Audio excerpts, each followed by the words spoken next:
Okay. So the concept that I was thinking of discussing was the concept of this. I'll ask you a question. Please answer. When you get a capital gains question, what is the first thing you will do?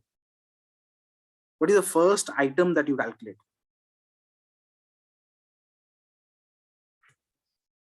For capital gains. Sorry, my bad. It is PGBP we are discussing. You are getting a calculation, PGBP question as where you have been asked to calculate the depreciation, right? What is the first thing you calculate?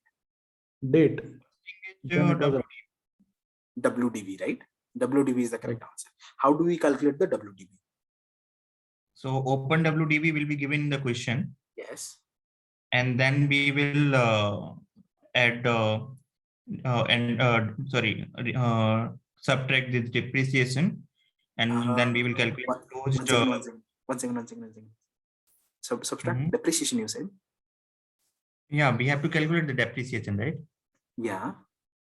And then whatever the depreciation is coming, okay. So we have to just calculate the depreciation, and then we will get the closing WDV. No. That is not the purpose. I got what you're saying, but my purpose was to revise. When you are calculating, you take opening WDV, you add the purchases, you deduct the sales, so that you get the closing WDV, on which you will multiply the rates, so that you can calculate the depreciation. Make sense, everybody? Yep. Yeah, perfect. Now let's talk about okay. So you mean to say whatever the assets are required, that also will be depreciated. So we have to get the net WDV first, and then we will calculate the depreciation. Yes. And that is the step you have to do all the time. Yeah. Because some of the machinery will be acquired in that particular year also. Absolutely true. And there could have been a sell also. In fact, there can be a sell also, so we need to remove that sell actually. In fact, in every question there will be a purchase or sell for sure. So that is that. Quickly, and there was one more scenario in this capital gain. So let's say if the sell value is more than the. I'm coming there. The next one I have that only. So I'll come from another concept. Okay. The same question somebody else was also asking. So let's talk about the block of assets. What is a block of asset? Can somebody tell?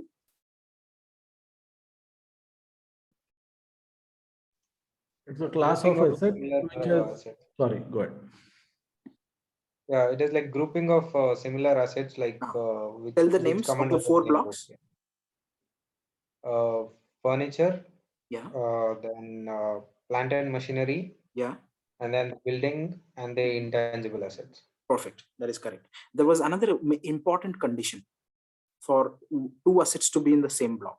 What was that?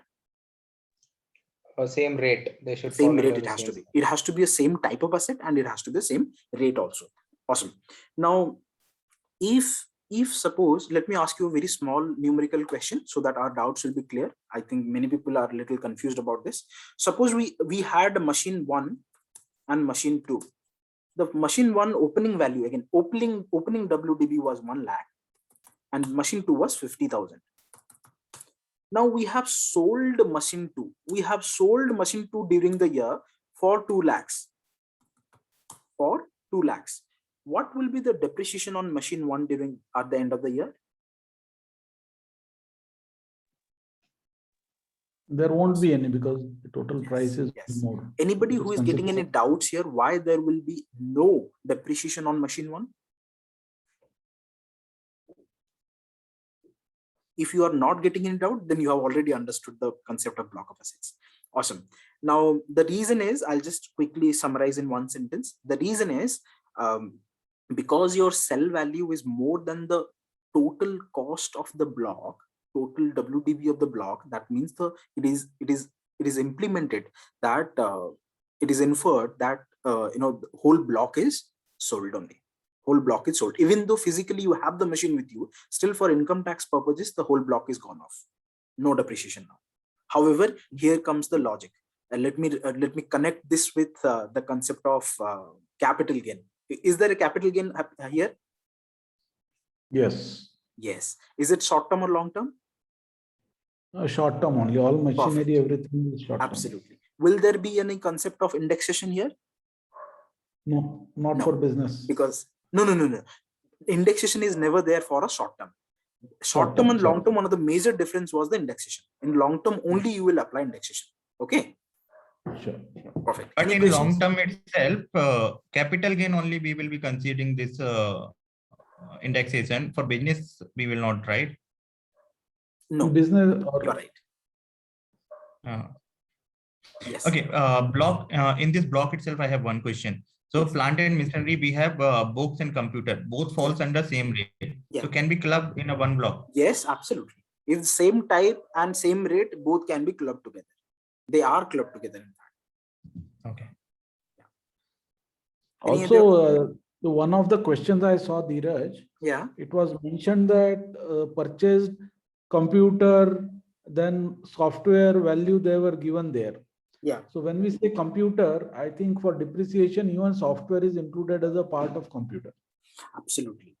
You are right.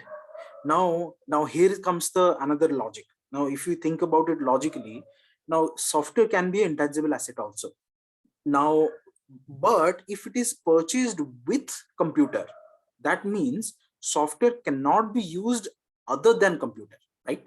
It is dependent on computer to be used. Yeah. So in those cases, it will be a part of the computer only. However, let me tell you, you now purchased a software through a CD, which has suppose 100 number of clients can use that. That happens, right? Often we purchase softwares online also that 100 systems can use at a time. Now that when you purchase, that has its own identity because it is not dependent on one system, one computer. That becomes an intangible asset. Make sense? Okay. Yeah. So that is again, that is a very niche area we are going into. I don't think there will be a question on that, but as you said that you have seen a question, so I just wanted to bring that up. So in case there is such question where they're saying computer and software and this, club all those together, take it as a plant and machinery. Any questions? Sure. No. Okay. Awesome. Now let's talk about the add back concept. Suppose net income provided as per income statement is 1,50,000, 1,50,000, and your information given is disallowed expenses 20,000. Your income as per income statement is 1,50,000. Your expense disallowed is 20,000 as per income tax. What is your taxable income? 1,70,000. Perfect. You have to add back the expense. Add back. Suppose one more question. Similarly, you had income as per income statement is 1,50,000. Income as per income statement is 1,50,000. You have sold some property during the year. Profit from that sale is 1 lakh. You have sold some property during the year. Profit from that sale is 1 lakh. What is the taxable business income? 1,50,000 only. Taxable business income. Yeah, because the property will go into capital gains. Yeah. So, but we are talking about PGBP only, right? So from PGBP, what is the income? 1 lakh. Oh, 50,000. 50,000. Yes, we have to deduct it. Any income for some other head will be deducted from this. Okay, we have to remember that. I'm pretty sure if there is a question from PGBP, these two will be there for sure. Some disallowed expenses, some other head incomes. We have to deduct the first one and add the first one and deduct the second one. So if you remember, I had talked about 3 particular concepts which we will remember to determine whether an expense is disallowed or not. One was personal expenditure. If there is a personal expenditure of the director or owner or CEO, etc., then that will be disallowed. If the expenditure is a capital expenditure, that will be disallowed. Then the expenditure should be with relation to the business and profession. Then it will be allowed. Otherwise, it will be disallowed. One more example that I had given was a penalty. Wherever you see penalty word, no, it will be disallowed, because penalty by default is a something you are paying because of the repercussions of your wrongdoing. That will not give you the benefit in tax. That is the logic. So penalty will never be given as a allowed expenditure in income tax. Make sense? Any questions? Yeah. clear. Perfect. Let's talk about the partnership form, Also, please. also you will be covering now the interest part. Yeah. I'm coming to the partnership. Yeah. Sure. Yeah. Okay. Partnership interest on loan. How much a percentage is allowable? 12%. 12%. And there was another factor to be considered. He should be an active member or active partner. One more important one. As per sale deed, not Sell sale deed. deed. Yes, sell deed. Not Please do agreement. take a Yeah, note of it, agreement. because I believe even if there is a question of for sure the rate as per sell deed will be given in the question to complicate things. So okay, now that we have discussed that, let's talk about the salary or commission or remuneration. Sorry, what is that? Can you repeat? We have discussed that now. Sell deed is if you're No, agreement, partnership agreement जो रहता है, agreement deed. Yeah, so if the interest on loan is provided to the partner is at the rate of suppose 20%, okay, and the sell deed allows only 8%. No, sell deed allows only 8%. In that case, yeah, partnership deed. Yeah. Sorry, partnership deed. My bad. Yeah. So my bad. So if as per partnership deed, the interest rate allowable is 8%. In that case, allowed expenditure for interest on loan to the partner will be 8% only. 8%. Now there are three rates. You have to keep in mind there are three rates. Number one rate is actual rate given to the partner. Number two rate is rate given by under the partnership deed.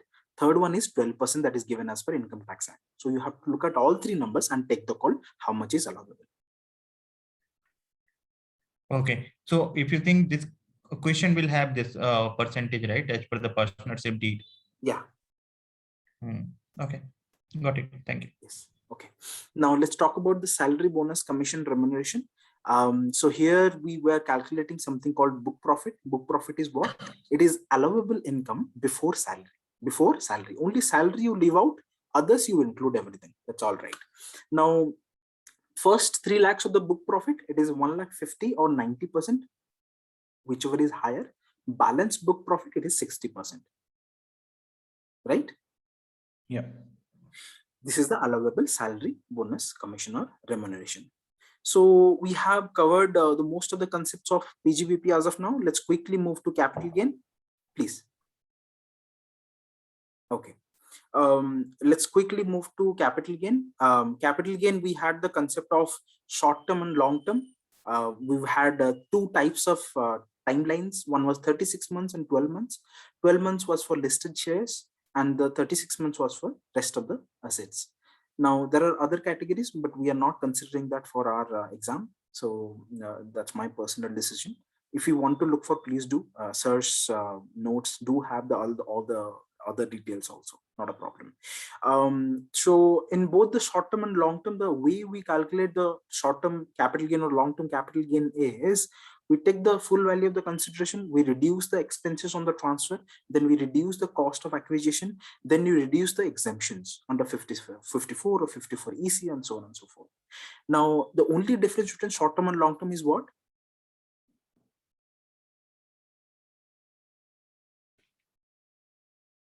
Anybody? Indexation. So in long term, we have the indexation facility available with us. How do we do indexation?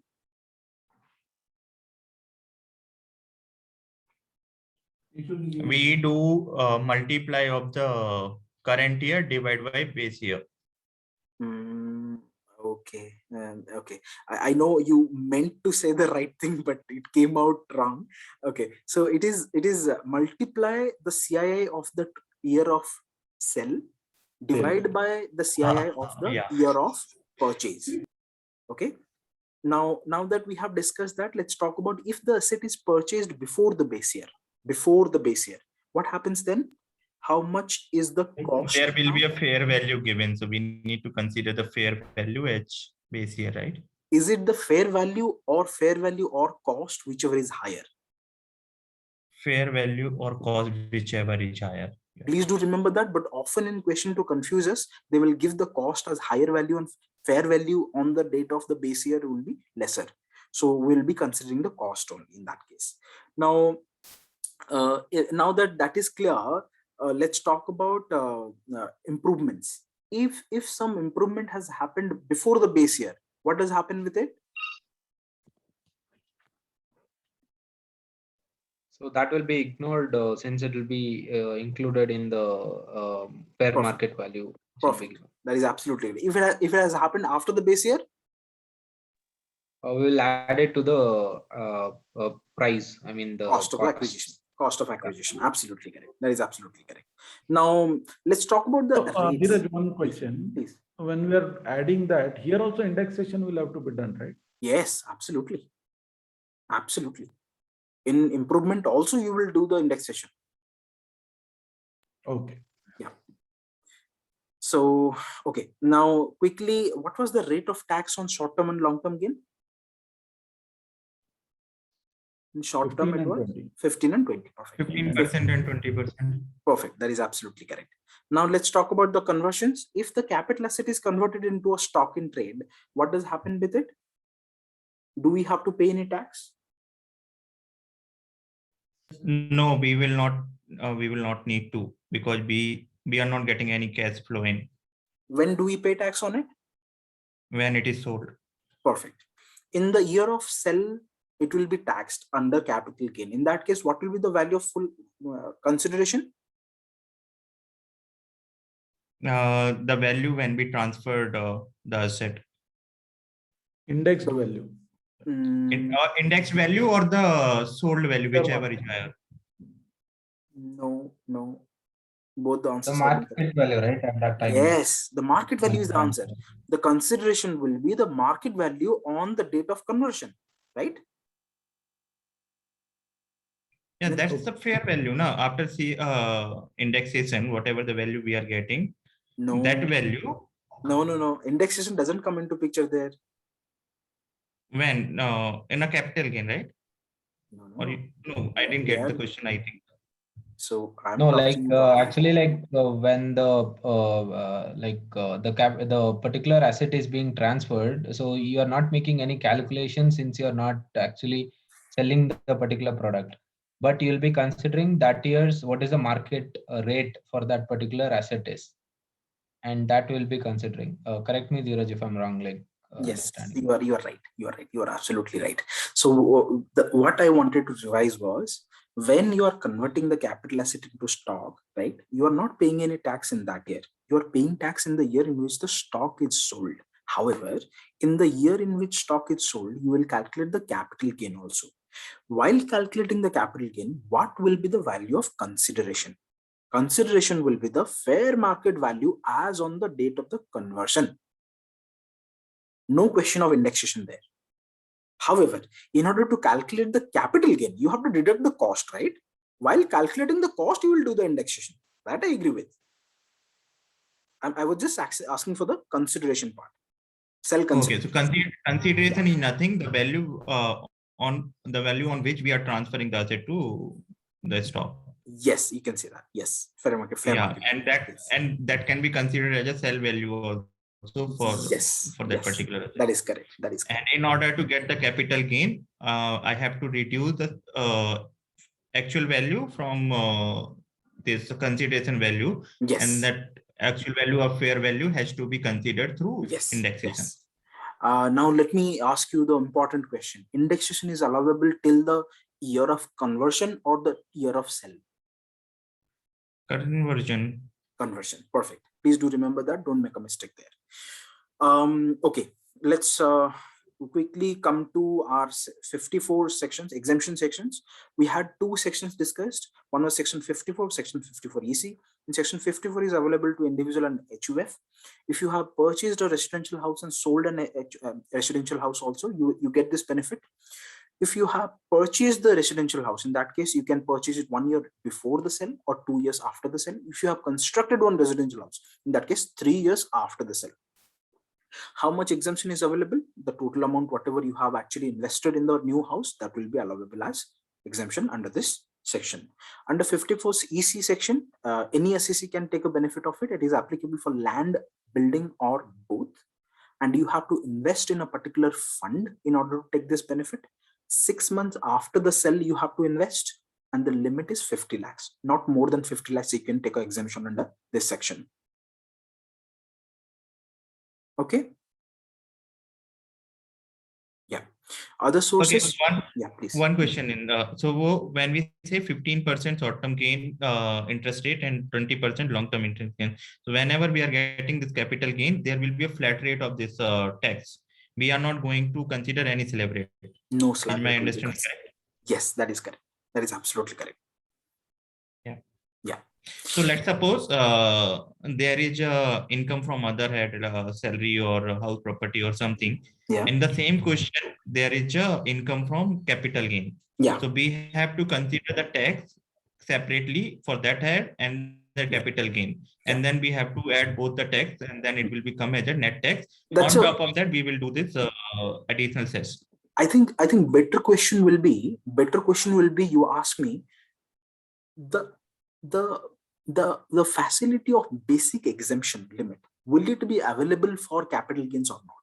You ask me that. Are you getting my point what I said? The facility of basic exemption limit, I will say yes, it is available. Oh, it is available. Yes, only that slab rate is not considered. There is a rate given separately, but the basic exemption limit either way is applicable to these. So when we say basic limit is 2.5 lakh. Yes. So if your capital gain income is less than 2.5 lakhs, no tax on it. So that is a broader facility given to each individual. Be it be dividend and other capital gain, both are same, right? Or dividend is different? Dividend is different, no? Dividend is other sources only. Sorry. Dividend is other sources only. Dividend also the same. See, basic exemption is available for all types of income, even for dividend, even for capital gain. But dividend is the other source only, a whole different source. Yeah. Yes. Okay. I only have time till 8:10 maximum, so I'll just quickly wrap it up. I don't think we can practice question today, so please do practice yourself and let me know in case of any questions, any doubts. So quickly moving to other sources, we had some particular types of income I had discussed. Dividend, lottery income, interest and compensation, enhanced compensation, gift, etc. are included in the other sources. So hardly, I don't think, very less chances of question coming from other sources. Even if there's this concept of a reverse calculation, where I had discussed, if you remember, if you are receiving a lottery of 1 lakh, the lottery people will pay you only 70,000 after deducting the TDS of 30%. So that means if the question is giving you the information that you have received 70,000 from a lottery, in that case you have to understand the income is actually 1 lakh. Makes sense, right? Yes. Perfect. Quickly moving to set up and that tax paid will come as a tax deducted as source and yes. That will get benefit there. Our tax is paid, so obviously we'll take benefit of that. But the income will be 1 lakh, on which we'll calculate the taxes. But is it all the places? Because what I know is like dividend may only 10% TDS get deducted, right? No, I'm only talking about the lottery now. That example was only for lottery. Okay. So because it does not apply on all the other income. No. Okay. Yeah. All right. So setup and carry forward, we had the discussion of inter-head adjustments or inter-year adjustments within the head adjustments. The first set of list we discussed was losses losses below can be set off only with such income, not with any other type of income. So speculation loss can be adjusted only with speculation income. Loss from specified business can be set off against only income from specified business. Similarly, long-term capital loss, similarly loss from activity of owning and maintaining resources, and loss from a source which is exempt from tax. Here I wanted your attention towards long-term capital loss is included, not short-term. Short-term capital loss can be adjusted with any other income, but long-term capital loss can be adjusted only with long-term capital gain. Now, inter-head adjustments can be done in the first year in which you have incurred the loss, but there are some exceptions. For example, PGBP loss cannot be adjusted against salary income, then whatever loss we discussed above no other category, those also cannot be adjusted in interhead. One additional one is house property can be offset against any income. House property loss can be offset against any other income, but only till the limit of 2 lakhs. Only till the limit of 2 lakhs. Now, the house property loss can be carried forward till 8 assessment years. Business loss can be carried forward till 8 assessment years. One of the exceptions is unobserved depreciation. One concept is unobserved depreciation can be carried forward indefinitely, any number of years. Okay, any depreciation that we are calculating, no. If that depreciation is not covering the income, then that depreciation also gets carried forward to the next year, and that is indefinite. Any number of years you can carry forward to. You mean to say if we make losses, Yeah. then this depreciation will continue? Yes. So suppose I'll give you a small example. Suppose you had 100 rupees income, okay, and your expenses were 120 rupees. Other than those expenses, you had 50 rupees depreciation. So your total expenses was 170. So your net loss is minus 70, right? Minus 70. So out of this minus 70, 50 is for depreciation, 20 is for other business loss. Yeah. So this 20 will be carried forward till only 8 years, but the 50 will be carried forward indefinitely till the company exists. Okay. Make sense? But Dheeraj, can they write it off in part or no? They have to write it off. Sorry. I mean, the depreciation, can it be claimed in parts, or it has to be claimed all at once only? No. Parts also fine. Parts also fine. Suppose next So year like you made a next year profit of. I was about to say rupees. that only. Suppose next year you made a profit of 40. Okay. So this 20 is gone now, and another 20 of this is also gone. Okay. You don't have to pay any tax in that year. Still, you are left with how much of unobserved depreciation? 30. Still, you can utilize that in the next years. Excellent. Yeah. Good. Okay. So again, theory, I feel like if from this there can be a theory question. Just so very quickly, I just reminded. Quickly moving to deductions, we have ATC and ATD we discussed. ATC 1,50,000. ATD we had a lot of other things like medical insurance for parents, health checkup, and many other things. In fact, expenditures, etc., etc. So just have a mind. We don't have to remember this. Again, if there is a question, there will be a question from theory. In case you are left with nothing else, I have to answer this theory because I don't know the numericals, you can go for it. At least you can write something. What is ATC? Under ATC we have so many things: life insurance, equity linked schemes, other stuff, right? So those you can write down at least. So ATD also similarly you can write down. In case you want to read through comprehensively, sir has given notes, you can do that, not a problem. So yeah, very quickly we have finished almost everything. Please do take care of the presentation, number one. Number two, I wanted to say was, often it will happen that out of how many questions we have, 3 in the first, 2 in the second, 5, 7, 8. 8 questions we have to answer. Obviously, there can be a possibility that 2 or 3 questions we don't know. Please don't get demotivated. At least write something in it. They don't give 0 marks.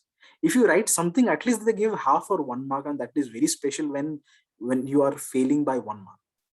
Just that 1 mark is very important. So don't get demotivated. Even if you don't know, at least write something in it. Do something. Apply some other provision you remember and do the calculation.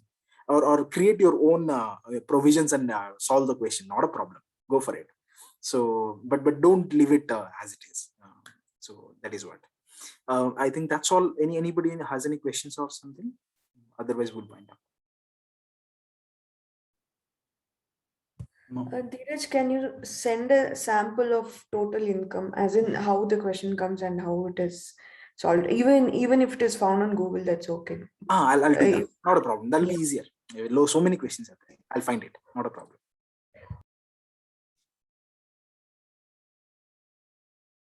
Yeah. Any other questions? No. Yeah. Okay. We'll wind up. Thanks, Dheeraj. Thank you, Thanks guys. again. Yeah. Thanks a lot.